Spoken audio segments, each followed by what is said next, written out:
Yeah, we're talking about Freebird. It's a great song. It, yep. Hello, everyone. Thank you so much for coming. I am so excited. Um, so this is our live podcast for the Arizona Civics podcast.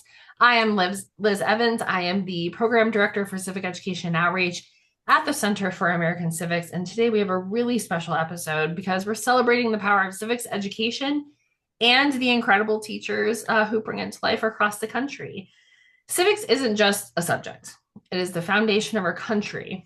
At a time when understanding our government, rights, responsibilities as citizens is more important than ever, I have been able to work with a fantastic group of teachers, and they are leading the way. So today we are highlighting our 2024/25 civic literacy teacher cohort, an inspiring team of teachers working together to strengthen civic education through collaboration, innovation, and a shared passion for preparing the next generation. So today I am joined by two of our outstanding cohort members. We were supposed to have three, but in normal teacher fashion, Sheila had something pop up. So Sheila, we miss you. We hope to talk to you soon. Um, but before we dive in to this, I would like for you to get to know them. So Ryan, can you introduce yourself? Kind of tell us a little bit about yourself. Yeah, sure thing. I'm Ryan Warenka. I teach at Troy High School in Troy, Michigan, which is about 20 minutes to an hour, depending upon construction and traffic, from Detroit, Michigan. So normally it's 20 minutes, but in rush hour it could be just, really, really bad. But I've been teaching for 25 years at Troy High.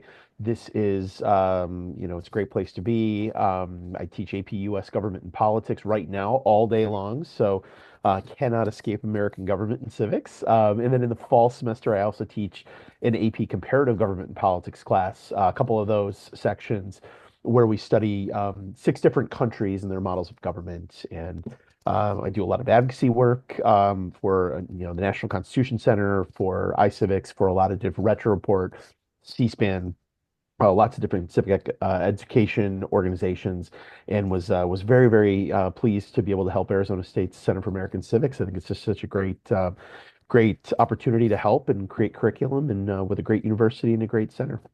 Thank you. And our other one, and I would like to give a special shout out to teachers in Kentucky because I do love teachers in general, but we have a very special relationship with our teachers in Kentucky, one of them being Jen Brown. Jen, will you introduce yourself? Yes, I'm Jennifer Brown, and I teach fifth and sixth grade social studies at Menifee Central School in Menifee County, Kentucky. That's a rural eastern Kentucky county. We're about an hour and a half or two from Lexington, from like the nearest big city. So I have been teaching for about 18 years. And for the last 9 to 10 years, I have been in fifth grade. And in Kentucky, with our standards, that is the first time that our students get any kind of civics education. That's the first time our civic standards pop up. So in fifth grade, it's a little challenging because most of them have no basis for anything involving civics or government. So I'm very passionate about it. I think it's interesting. I like to teach it, especially since my students don't have any basis for it. And I'm part of the KEDC grant here in Kentucky, social studies grant that works to further social studies education and PD for teachers. And I also am an innovative part of the Innovative Teacher Fellowship here in the state of Kentucky. And a fun fact was that this summer, for the very first time, I got to go to Washington, D.C. and see the Bill of Rights and the Constitution at the National Archives. And I was just, as the social studies teacher, kind of geeking out. I thought that was really cool. And I've enjoyed this year, like sharing my pictures and my experiences with my students. Oh, thank you so much. I love DC. I remember the first time I saw the Bill of Rights and the Constitution and I cried because I was like, it's that's right here. Thank you so much. So we are gonna jump in and have some fun here. You are joining us live and you have questions, please put them in the Q&A. But before we start, I would like to make some thank yous specifically to Arizona Governor Katie Hobbs, Michigan Governor Gretchen Whitmer, and Kentucky Governor Andy Beshear. So our governors have issued proclamations proclaiming this week as Civic Learning Week in their respective states, along with some other governors. So we are so grateful to our governors and governors around the nation that are helping us elevate civic education. Joe, just a special shout out. So my first question, every civics teacher has a moment when they see the spark, right? A moment when a student gets it. And I love, Jennifer, that you are in elementary school because you get to see kind of that first part of it. And Ryan, you get to see it a lot too with your high schoolers. Can you share a time where you saw that spark in your classroom? What was the topic and how did it feel to witness that light bulb moment? Ryan, I'll have you go first. The cool thing is I get to see it pretty much every day, or at least a couple times a week, because I know that there are some civics teachers that right now, because of the political polarization, are really afraid to use current events and to relate them to the material. But I think it's just so important for us to talk about current events and really put them in perspective historically, constitutionally. And this semester, I have to, just brag on my AP Gov kids because they have chosen repeatedly some of the really great. I mean, there's just an onslaught of news, but they are choosing current events that are aligning really, really well to what we're learning in class, but then they're also making connections to the Constitution. And I had one recently where there was one about the president's plan to offer a gold card for immigration and for citizenship. And I had a student go, but wait a minute, isn't that like a congressional power in Article 1, Section 8? And my heart about exploded with joy. And they, there's just making the connections to the Constitution. And that was 2 weeks ago that a student, or maybe last week, that a student that did that. So, but it's really, really cool to see them make those connections and start really to thinking at that next level, start their thinking at the next level, going from I like this or I don't like this to this is okay or not okay according to the Constitution, and using that as their guide. So that to me is one of the great light bulb moments that I see frequently.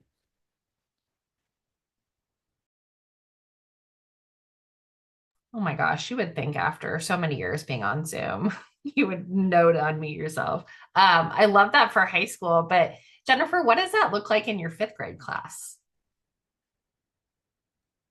Um, I know last year, like I said before, my students usually come with no basis of civics knowledge. So last year, I remember talking about checks and balances after we taught the three branches of government. And I remember one of my students relating it to, and I thought this was a really good example, but they were relating it to their parents because they just went, oh, that's kind of like when I ask my mom if I can do this or I want to do this. And she says, well, I'm going to check with your dad. Let's check with your dad. And it was kind of, in their minds, it seems very simplistic, but in their minds, that's what they could relate checks and balances to, making sure that one person or one body didn't have too much power. But also, every year on President's Day, I have my students write letters to the president, and they get to choose from about 8 topics ranging from the environment, national security, the economy, those kind of things. And this year, for the first time, I was very excited because one of my students said, oh, this is like what you taught us, that's in the Bill of Rights about writing letters, the right to petition. Is this the right to petition? And I just was so excited that they could connect the dots and figure out that, not only were we exercising our right to petition, but, practicing letter writing skills and communicating our concerns with our leaders. So I just thought that was really exciting as a teacher to be like, yes, they're getting it. Well, and that's so fun too, because that's what works in their minds, right? Like fifth graders and seniors in high school are going to connect things differently. And I love that you have them write letters because I think sometimes people are like, what's the right to petition? Like they don't know these things. And you took something that was civics, but you blended it with other things. You blended it with letter writing and ELA, and the sign in my office says civics belongs everywhere. And that is such a perfect example Um, Right. so civics is more than memorizing facts, right? The civic literacy curriculum does go through the citizenship test, which is factual, but we've kind of made it beefier, right? We've made these lessons, and I say we because you guys have made lessons um, that help prepare students to engage in democracy. So, what are your favorite lessons or activities that excite students about participating in civic life? And Jennifer, I'm going to start with you first. Okay. My absolute favorite thing that I have ever done in regards to civics is something that I've done brand new this year. We started project-based learning, and I absolutely love project-based learning. And I did a PBL project with my fifth grade this year called Every Vote Counts. So the driving question was, how could we increase student voice at our school? And my fifth graders researched and they decided that they wanted a student council at our school. Our school doesn't have one. We're a K-7 school. And they said, well, we want to have a say. We want to have a voice. So they researched and they talked to like leaders of other student councils at other schools. We had some Zoom meetings. Our state representative, David Hale, came and he talked to my students about the history of voting rights in Kentucky. And then we had our county clerk come and she told my students like how elections work in Menifee County. How does the electoral process work? What does it look like to go vote? They got to see an example of the voting, the ballot machine, and they had a mock election with her. So they really enjoyed learning about the electoral process and, the responsibilities of being a good Kentuckian and an American citizen. And then they created a proposal about the student council. They created voter requirements and candidate requirements. And they took the proposal and they presented it to our site base to get permission or approval to have a student council. And that was in November. So I'm happy to say that last month we had our first student council election. Every student in grades 3 through 7 got to vote. So we have 2 representatives from each grade because we are a pretty small school. And I applied for the Kentucky Civic Seal mini grant. So we got a mini grant that we're using of about $1,000 to do a school beautification project with our civics money as a civics engagement project, and we are just running with it. So I think for them to get to see voting in action, for them to exercise their right to vote, even on the small scale, of a council election, I love it. My students have loved it, and they have really, I think all of our students at our school have loved it, and they have really bought into this. It gives them ownership and a sense of purpose there at the school. So it's absolutely my favorite thing that I've done so far. Shout out to Mrs. Brown's fifth graders. That is way to make it a local thing, right? A school thing. But they learned so much, and student agency is so cool because, man, when kids do things, it is. I'm so excited about this project. I'm like bursting. Your students sound absolutely incredible.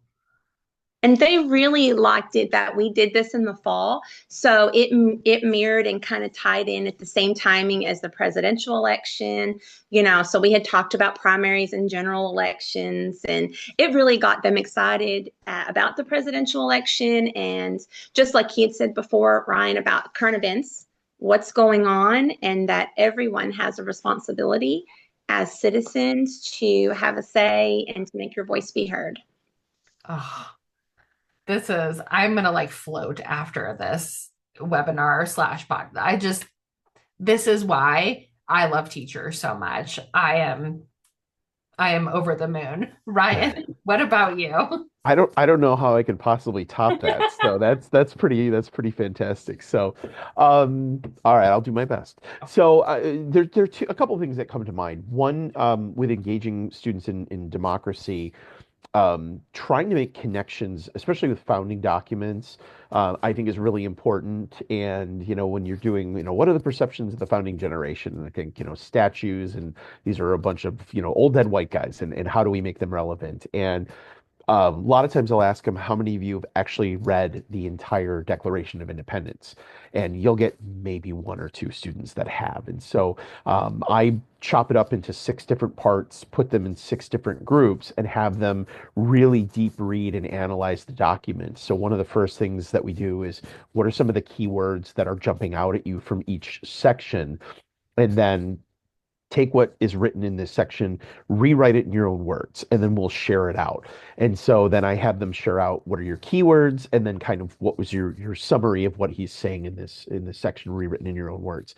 And then we piece it together, and I put it up on the board, and we really dive into the meaning of each of these words. And when you actually go beyond the life, liberty, pursuit of happiness part, and really start diving in, like it is a charging document against the King of England, and you see like how justified the revolution was and how angry they were at the way that they'd been treated.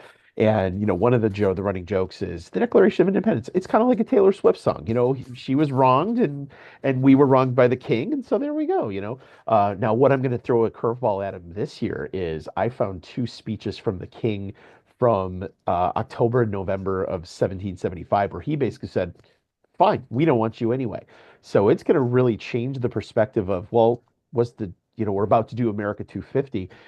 Did we declare independence, or were we already broken up with, and were we just acknowledging something that already existed? I can't wait to see how they handle it this year. Uh, Oh, yeah, it's going to blow their minds. I can't wait. So, but then we also tie that to things like the Gettysburg Address, and how Lincoln isn't tying the start of the country to the Constitution, but to Jefferson's promise of equality. And so the primary sources are one thing that I try to really make those come alive. The other big thing is, yeah, really training them to be active participants in democracy. Somebody had said recently, and I wish I could quote who it was, that we're not training them to be future citizens. They're citizens right now. And for my students, they're very close to being able to vote and participate. So I need them to know how to register. It seems like a really simple thing, but here's what a Michigan voter registration form looks like, and here's how you fill it out, and here's where you send it. Bringing in my county clerk or my city clerk and doing voter registration drive for my seniors, and then also pre-registering students is one of the things that we do. But then also, showing them, how do I find out information about who's running? And so I show them the League of Women Voters Vote 411 website, and we'll pull up. And a lot of times they'll have, here's what the races are. Sometimes they have things from archived from previous races, and show them, here's how you find information. Here's a questionnaire that the candidates got the same questions, and here's how they answered. And I always love the ones of, they didn't answer. They just didn't respond. And I'm sitting there going, this person's applying for a job. They want to be your representative, but they won't tell you anything about them. You want to vote for that person? And so it really makes them want to hold those people to account. And it's really cool to see that. But then also showing them, here's what a ballot looks like, and here's how to fill it out. Because when I had seen statistics from, 18 to 24-year-olds are the least likely to register and vote. And when people finally ask why don't you register and vote? The number one answer was, we don't know how. Nobody shows us how to actually fill out a ballot. And I don't want to show up the first time to an election and do it wrong and feel stupid.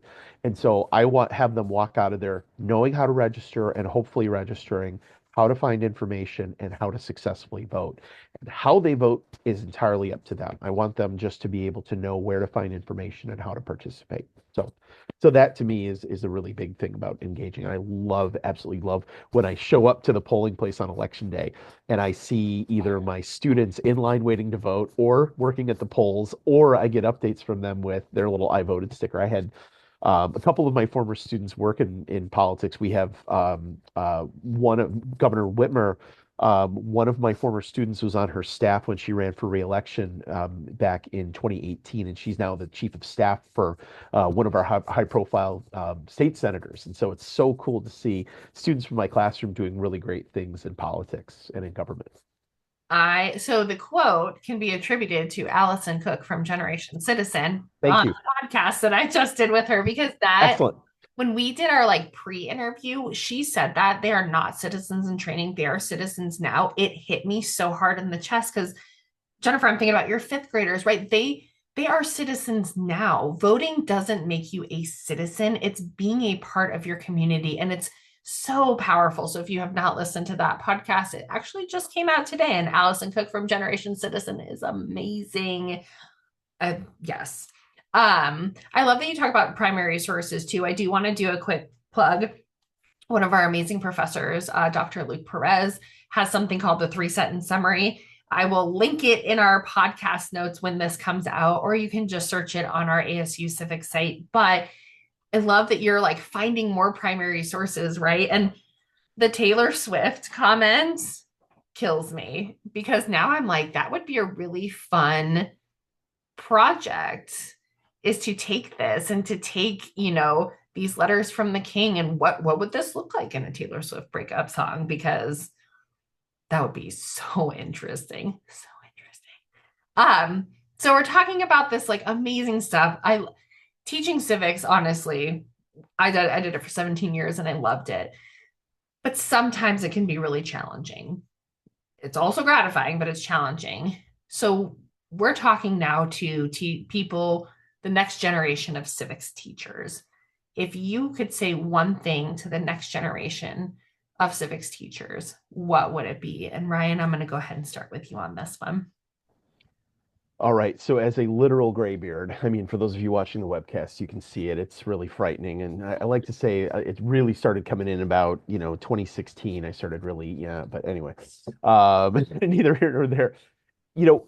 Democracy is not the default system of government in the world. When you look at it in the history of the world, it's dictatorships, it's monarchies, it's democracy is a fairly new phenomenon. And so the one important thing that we have to do is keep training people in democracy to make it work and to perpetuate it. And so what we're doing as civic educators really is, I think, a form of national service. We are, if we value our Constitution, if we value our system, we really have to work to become experts in the field and understand the Constitution and understand democracy and be able to inspire students to keep the system going and to continue, to again be active participants. And and just kind of piggybacking from the previous question is, yeah, voting is one thing that people can do, but in a participatory democracy, you can run for office, you can donate money to somebody, you can volunteer in your community. There are so many different ways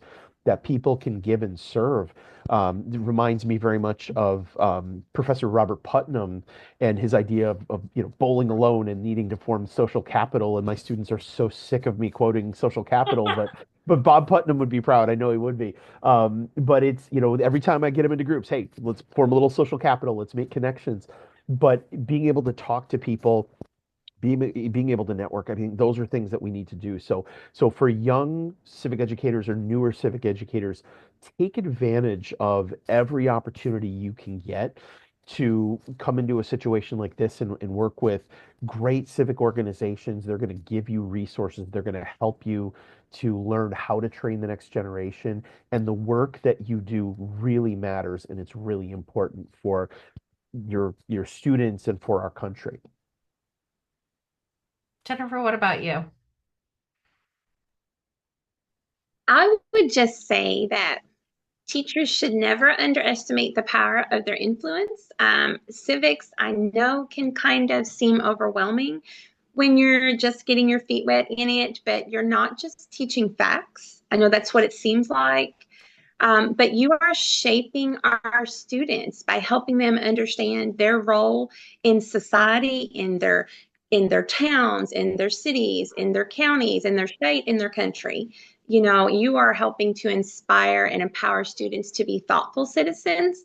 You're not just teaching a subject, you are preparing tomorrow's leaders, and that it's okay to be creative when you teach civics. Sometimes I think we think civics is just facts and it's dry and it's boring. I personally think it's interesting. I love it, but not everybody does. But through like discussions or simulations or art or ELA, there's lots of things that you can do to teach it in creative ways to engage your students. Thank you. And I do want to add too, I think that, and I've worked in a lot of spaces, but for some reason, the civic space is the most giving space I've ever worked in. anytime I have reached out, whether it's on social media or I reach out to a friend I met, at a seminar somewhere and say, like, hey, I'm really struggling with this. Civics teachers want to give. And this is what I love too about civics organizations. And Ryan and Jennifer, you mentioned some amazing ones, is we're not competing with each other, right? We call it like competitive mates, right? We're all in this space trying to give as much as we can. And to be honest with you, if our center doesn't have something, I sure know somebody who does, and vice versa. And this is the work we are doing is so important. It's so important all the time. And regardless of divisive politics, civics to me is political. It's what you do with it. Civics is not partisan, right? Learning about the Constitution, it's not partisan. This is just what our country was founded on. When you leave my classroom, what you do with it, that's political. And I just want to make sure that you understand what the country was founded on, what the Constitution says, and go from there. Or Jennifer, like your fifth graders, I want to make a change. Now I know the steps to go do it.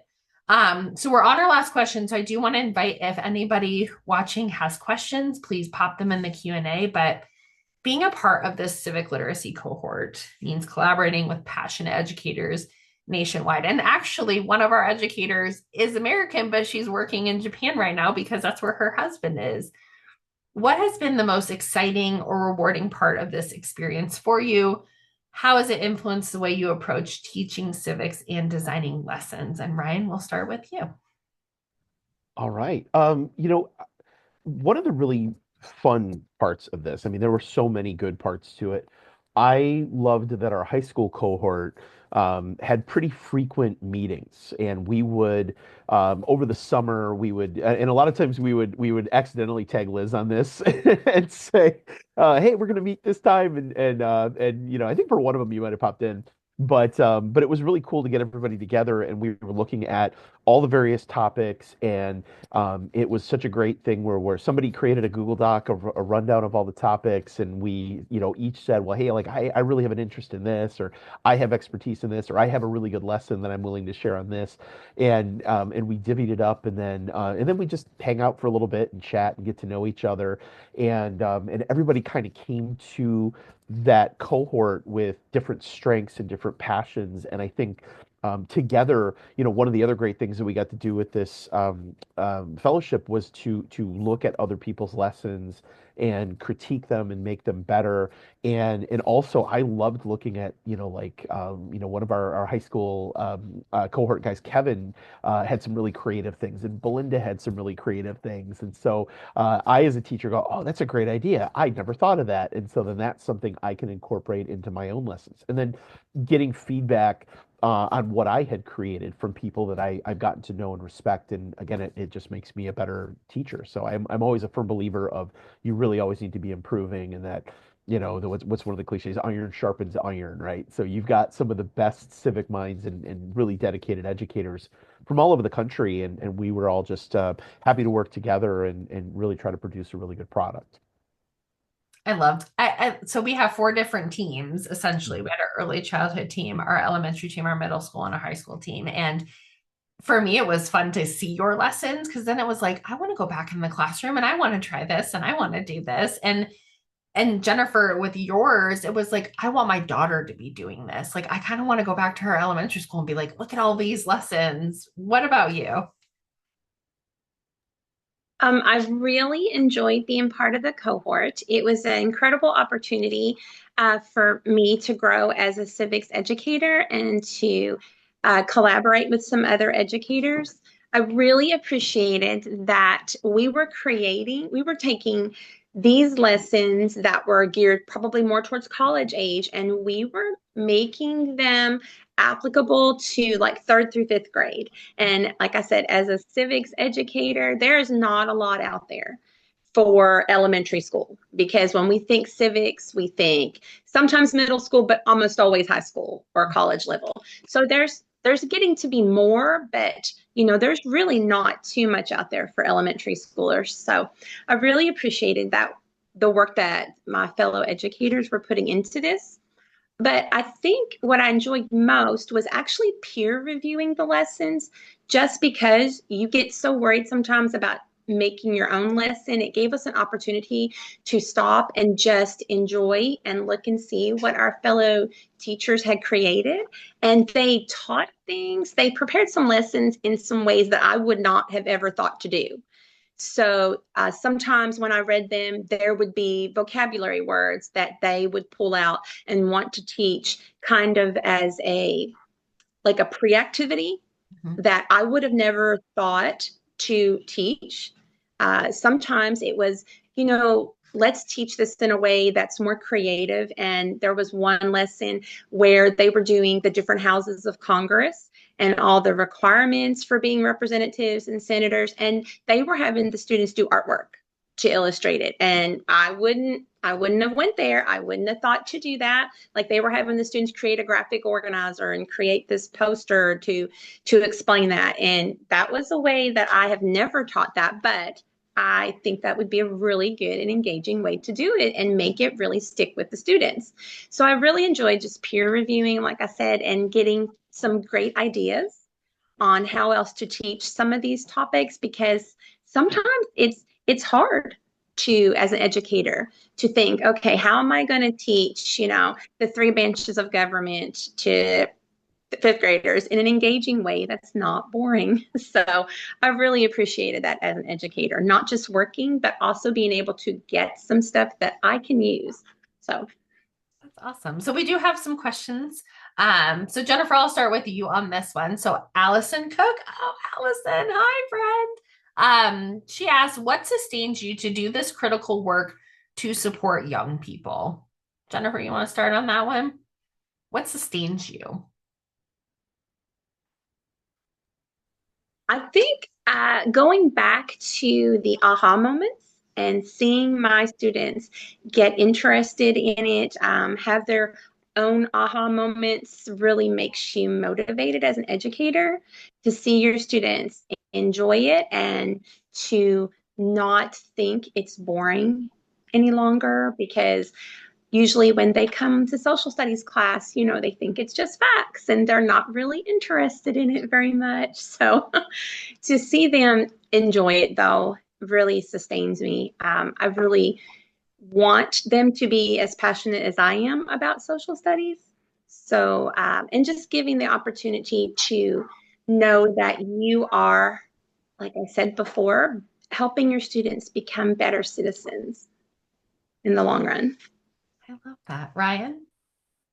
Well, I mean, aside from coffee and prayer, what sustains me, and I'd like to say it's more prayer than coffee, but some days it's a nickel flipper, so we'll see.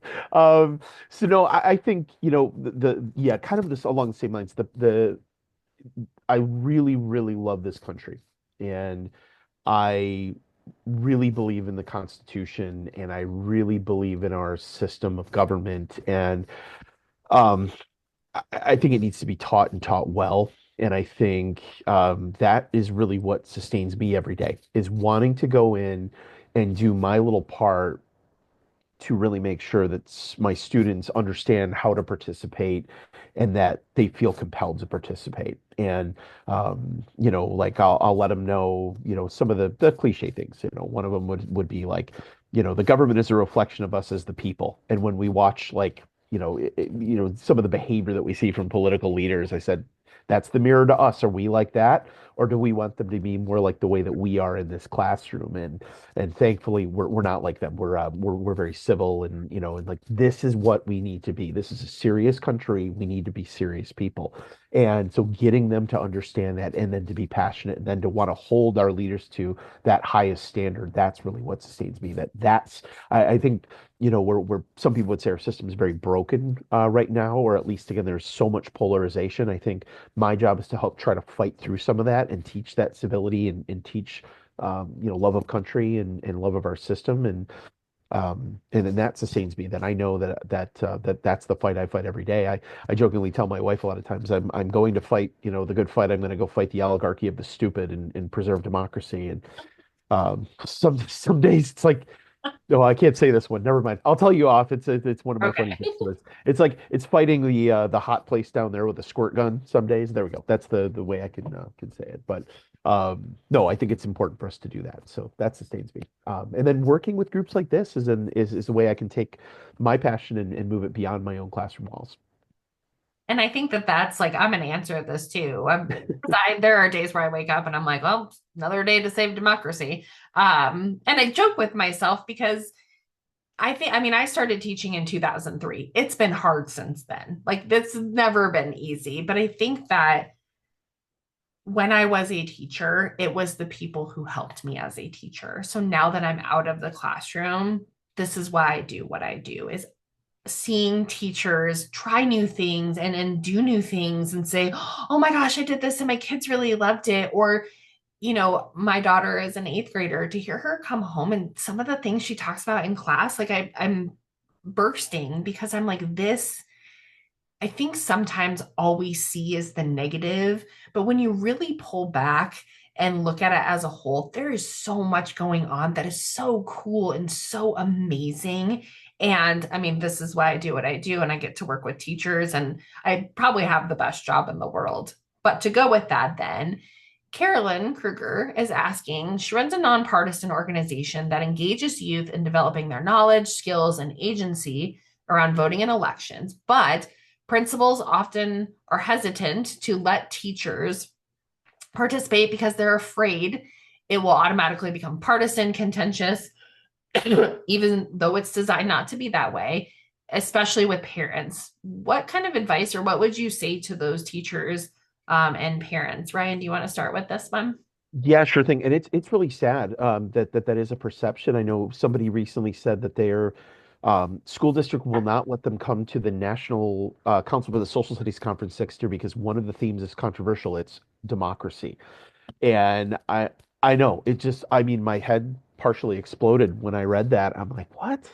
Um, I think one of the ways that we combat that is we have to really work to teach against civil dialogue in the classroom and work to have students understand that we can argue that is actually part of America. America is an argument; it always has been. But what we need is effectively fewer stupid arguments. And if we're going to argue, let's argue about the real stuff. But also, let's do it in a civil way. We can come into something disagreeing, and we can walk out of it disagreeing. But I can listen and try to understand where you're coming from, and and maybe that works, and then I don't have to agree with you, and you don't have to agree with me. But if we can teach that culture of civility and get people to be respectful of other people's ideas, I think it sounds like such a cool, opportunity, such a cool mission for your organization. But maybe that's the thing that teachers need to understand. Of I'm going to build this culture and then try to bring in that kind of mission. And with great resources, I don't see any problem why a school would not want to do it. I think too often people are a little bit afraid of, oh man, this will be controversial, and it's really not. I think they're more worried about the angry email that they're going to receive, and they probably won't. Mhm. So Jennifer, what about you? I think that a large part of it, like Ryan was saying, is teaching healthy, like civil discourse in your classroom and modeling that, that students can have discussions. It's okay to disagree, and always taking the standpoint, as the educator, as the professional, when we talked about the election in my classroom, I don't share my personal political opinion. I tell my students I'm there to help them become informed citizens, not to sway anybody's opinion, but also just letting them know that it's okay to disagree and taking the feelings out of it. Even when my students write letters to the president every year, especially in fifth grade, they tend to repeat what they hear outside of the classroom a lot, whether it's from television or at home or news sources. And people are very polarized by politics right now. And automatically they have the feeling that if you don't disagree with me, you're wrong. and that might make you a bad person. So I think just helping your students learn to separate out the feelings. And, just because they disagree with you, you don't have to be angry with them, or, they don't need to be angry with you. There's a way to have a civil discussion. I know in fifth grade, we've tried modeling that like with like a Socratic seminar type thing, and that seems to work very well.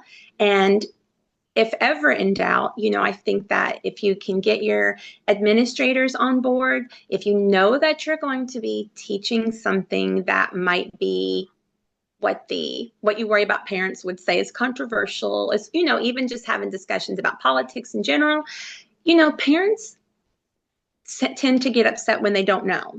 Yes. So I think sometimes jumping ahead of something, I've done that in the past.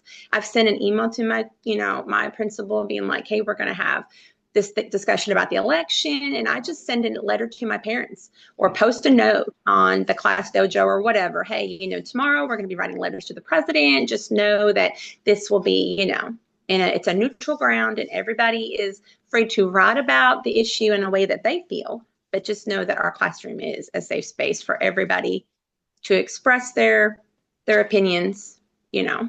So I think that kind of helps sometimes because I think we fear what we don't know. Mm-hmm. And when you put it out there to parents, I think they're a lot less worried about it, apprehensive about it when they know what's going to go happen in their class. I love that because I think feedback, especially from principal community, like that kind of stuff's important. I remember teaching in 2016. It was hard. But I would send home, this is what we're learning in AP Gov. Here's some additional resources if you want to talk to your kids about it. And I felt like parents were very receptive to that because I think sometimes parents are like, I didn't really learn this. So when my kid comes home or when my kid tells me a version of something, because we all know we could all be in the same classroom and everybody has a different version, right? Parents then were like, oh, I heard you learned about X, Y, and Z. Or I think there was one point we were talking about impeachment. And I just told parents, we've already learned about impeachment, but I'll keep kids updated on where we are in the impeachment process. But we have other things to do. The more you get them involved, and I love getting parents involved because when they know what you're doing, like you said, Jennifer, when you take the mystery out of your classroom, it's so helpful to them because parents are juggling lots of things. They want to make sure their kid is getting the education that they deserve.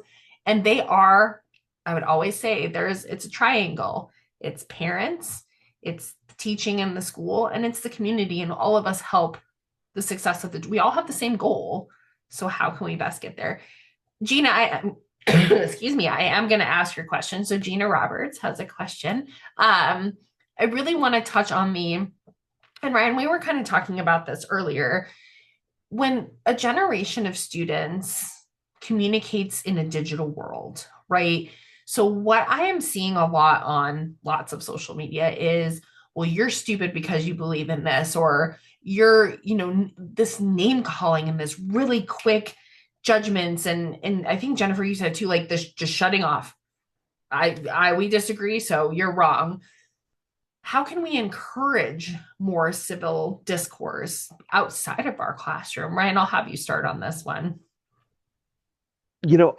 I think, well, first of all, I like to try and start it in the classroom, by modeling that behavior, by, going over, what is a successful way to engage with a person and what is not. And oftentimes I think with, they are spending so much time in digital spheres that, where a student might be very comfortable, posting something on social media or doing something online that they would never in a million years say in a person to a person's face. So it's getting them to understand how to have a face-to-face conversation, which I think is, I've been telling them for the last couple of years, like this is the lost art. This is the thing that's going to set you apart at a job interview when you actually have to go in and be able to talk to a person and be civil about it. But being able to model that sort of behavior in person and then starting to take it digitally. And so where I really try to be a good citizen on digital platforms. And so where, I had a big presence on Twitter, and that's sort of in a weird place right now, but now I'm trying to, build things on a number of different platforms and show responsible use. Like, again, I could absolutely attack and engage in that and go, but again, like, I don't want to be at that level because I don't think that's healthy for anybody. It's not healthy for the country. It's not healthy for me.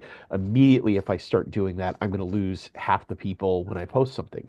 So if the idea is engagement, you can be engaging without being, provocative in a bad way. I don't need to call someone a name. If I do, doesn't it diminish my argument? So it's trying to teach them those skills translated to a digital world, which, I don't know how much they've been taught that. I think they've been, had social media flung at them, and a lot of them jump onto it. And what is, the behavior that they've just exhibited? I think we need to work on reforming that. And so, like I said, by being a good social media citizen, I think that maybe, I hope that kind of answers it. I think it's the whole Ted Lasso thing, right? Be curious, Yeah, not judgmental. yeah. Jennifer, do you run into any of those problems with the elementary kids? Well, unfortunately, sometimes we do. We have the majority of my fifth graders, I'd say almost all of them have cell phones, and they're on all kinds of social media that I would never think fifth graders would be on. So I think the biggest way is just to model respectful communication in the classroom. I think that's a big thing, and not just between students, communication between teachers and students. And then, even when we have an open house or when I have parent meetings, and students are there, just modeling, communication between parents and teachers. Most people don't know how to communicate well or to communicate effectively to get their point across, and they immediately jump, to the emotional level with it. But I also think just helping our students think critically. A lot of times on social media, people repeat things or they repost things or they get emotional about things, and it's opinions. Mhm. It's not fact. What is fact? What is opinion? And looking at media posts and being able to evaluate those. Are they fact? Are they opinion? Dealing with misinformation, ensuring, that their arguments are based on truth and evidence. And I think fostering, emotional intelligence, just that some people, you need to be able to read something and know kind of what triggers you emotionally. Is it certain topics, certain hot button issues? Is it certain people or political affiliations? Does it deal with a certain interest group? What triggers you? And knowing that when you get on social media and things like that, just being aware of that, I think will go a long way. I love that. I think sometimes we all think they learn it from other people. And because I'm gonna age myself and I don't care because I have gray hair too. I went through almost my undergrad in college with no social media. Mhm. So when it came to be, I was old enough to know better, if you will. And so sometimes, I see people arguing and I'm always thinking like, I wonder what they're so afraid of, or maybe they don't. Like, I always think when you have arguments or you see arguments, people get emotional because they don't know what else to do. Yeah. And that is, it's a lost, it's lost somewhere, Yeah. right? Because it just, we assume they learn it elsewhere. Ryan, were you going to add Yeah. something? Yeah, the National Constitution Center has it's about a 4.5 minute long video of a student town hall where a student asks a question of Justice Stephen Breyer about, do you ever get arguments on the Supreme Court? And Justice Breyer explains that yes, they do, they get in arguments, but then how the Supreme Court operates. And it's just such a fantastic thing because he's like, basically, we write down what everybody says just to make sure we're listening carefully, and we're trying to remove emotion because yeah, kind of along the same lines, when you see somebody reacting, you're thinking, my God, that person's emotional. You're not paying attention to their argument, now you're paying attention to their emotions. So it's really important that we dial down the emotions, stay calm, and be rational. And so that's obviously for in person, but I think also it's a great thing to model for online behavior. I love that. And I will link that when I post the podcast. I will link that in my show notes because it I always loved Ruth Bader Ginsburg and Antonin Scalia's Yeah. relationship because they are on completely opposite sides, of the spectrum. And even when Justice Ginsburg passed, the things that Justice Thomas said about her, and again, they're Mhm. on completely different sides of the spectrum. But I think sometimes we forget whether it's a Supreme Court justice or the person on the other side of that social media post is a person. And, you know, yeah, we're all just people who need things and who want to be validated. And I think sometimes the best validation is learning and having kind of that civic mind. I would like to thank you both. First of all, teachers, I cannot say how much our center, I mean, we exist for teachers. This civic literacy curriculum, Jennifer kind of said it was this curriculum created for college students, and it's amazing. And 28 people from around the nation took a curriculum created for college kids and made it a true K-12 curriculum. There are over 500 lessons on our website. We hope to add some more podcasts because some people really like podcasts. There's videos, there's discussion questions if you want to do that. Um, Thank you so much to both of our incredible guests for sharing your passion, your expertise, your insights on civic education. I follow you both on social media, so I see the things that you're doing outside in your classroom, and it's so important. Just for Civic Literacy Week, I just want to say thank you genuinely to both of you, to civics teachers out there who are doing the work that needs to be done. Thank you, everyone, for joining us today, and happy Civic Learning Week, friends. Bye. Bye. Thank you